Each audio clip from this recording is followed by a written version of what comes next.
Madame la Présidente, Monsieur l'Ambassadeur, Mesdames et Messieurs les élus, 2 ans que la guerre sévit en Ukraine, 2 ans que le peuple ukrainien souffre de la terrible agression menée par la Russie, 2 ans de drame, de privation de sang et de larmes, 2 ans d'une stratégie que l'Europe n'avait pas connue depuis 1945.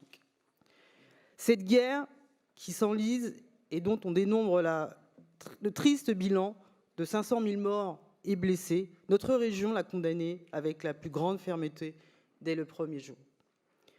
Nous la condamnons aujourd'hui encore avec d'autant plus de vigueur que le pouvoir russe, qui n'a eu de cesse de se durcir sur la férule de Vladimir Poutine, élu il y a quelques jours frauduleusement, devient chaque jour un peu plus menaçant.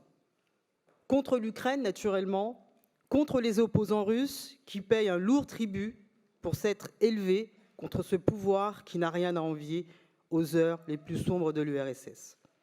Nous pensons évidemment à Alexeï Navalny, mort en Sibérie, où par le passé, tant de résistants au communisme sont morts. Ce que l'on pensait appartenir au livre d'histoire est bien toujours d'actualité. Rappelons que le mouvement international LGBT est désormais lui aussi considéré comme terroriste par le pouvoir russe, tout comme les dirigeants ukrainiens.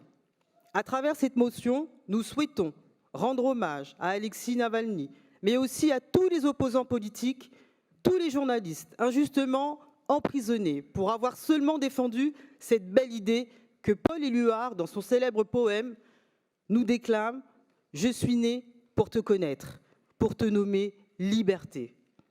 Si ce conflit se déroule aux frontières de l'Europe sous un pacte nous concerne tous, il nous rappelle que le recours à la force ne doit jamais prévaloir sur le droit.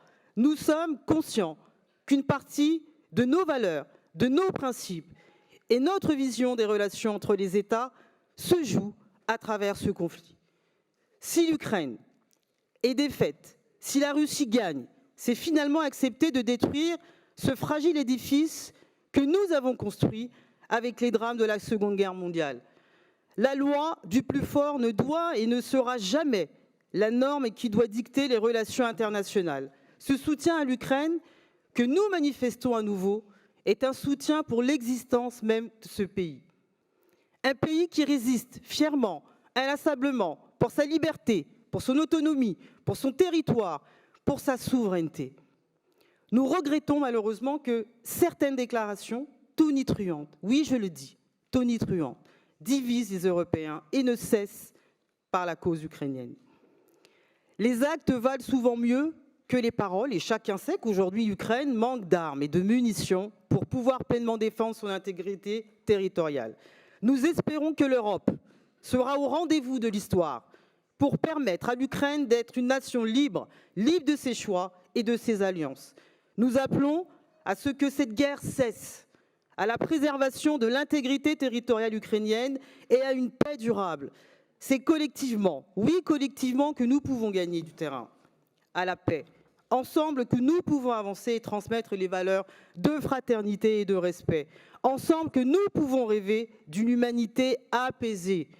Cette volonté ne nous empêche pas d'avoir une pensée pour les 140 victimes tuées lors de l'attentat islamiste de vendredi dernier à Moscou.